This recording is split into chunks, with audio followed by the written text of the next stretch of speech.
Entonces, al final del día, ese es el efecto del superpeso. Vienen muchos ingresos de inversión directa extranjera, pero por 5 años mínimo. Entonces, si no le tienes confianza al, ya sabes, lo peor del planeta, no sé, ya está compitiendo con Putin, ¿no? Andrés Manuel, para los medios de Estados Unidos, pues ¿para qué metes tu dinero por 5 años? ¿Esto es un mensaje de confianza? Total. ¿México es confiable para las inversiones? En finanzas es el país en donde invertir.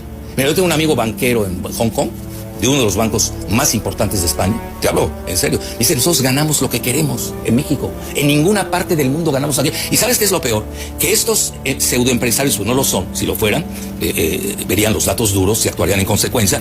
Imagínate, Coparmex con el Gustavo de Hoyo Negros. Bueno, ya ideologizó las finanzas. Bueno, si lo haces, si eres una China, o si eres Estados Unidos, ya ni siquiera la Unión Europea. Pero tú qué sabes de esos temas, y ve cuántos capitales se han fugado de empresarios mexicanos. Es lamentable. No están entendiendo que este es el país en el donde hay que invertir. Es decir, todo brilla intensamente para México en los 20 a 30 años que vienen.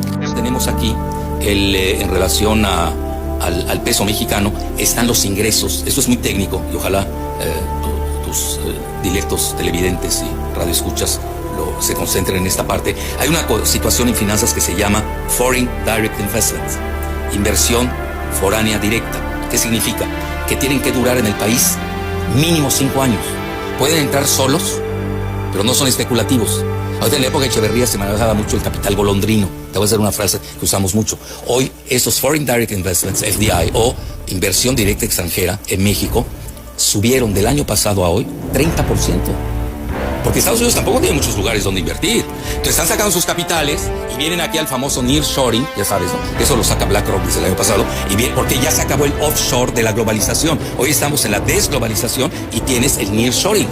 BlackRock incluso comentó que querían invertir en Brasil y en el sudeste asiático, los 10 países. Bueno, ya vi que Brasil no le va a entrar. Lula se ha vuelto BRICS a morir. Por ahí salió un fake news que México iba a entrar a los BRICS. Mentira, yo ya lo comprobé, donde hay que preguntar. Daniel, pero mi pregunta es, ¿tú cómo visualizas el futuro de México? Porque no es ni de allá ni de acá. Los Estados Unidos están determinados en dar las limosnas a México. Limosnas, más de eso no.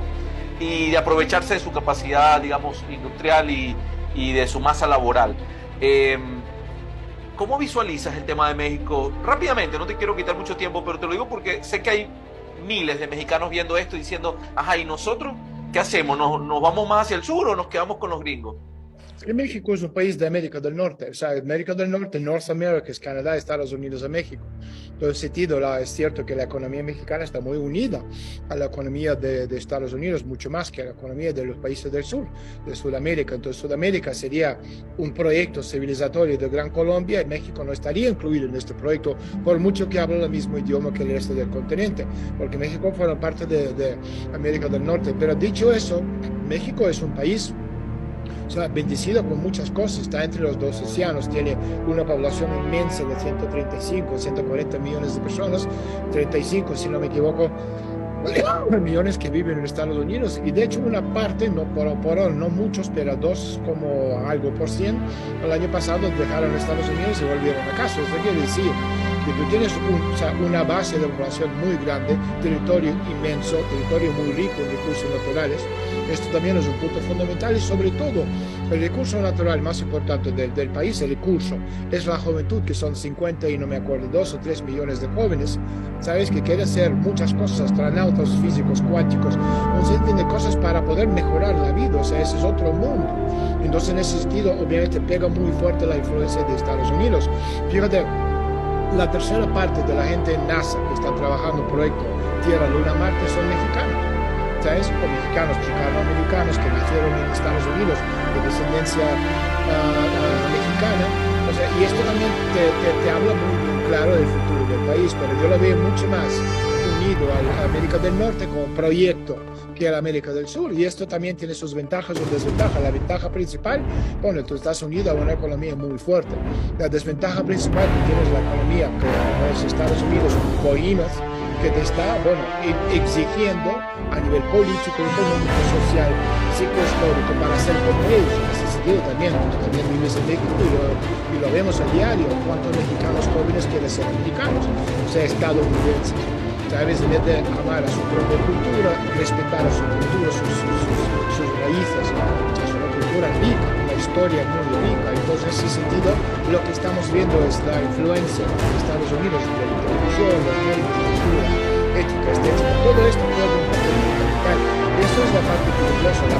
La fortaleza es obviamente los vínculos que permita a México también mejorar su vida, ¿sabes?, por kilómetro cuadrado de espacio. Entonces yo veo México como una parte fundamental del proyecto de América del Norte regional, porque en el futuro ya también hemos comentado mucho.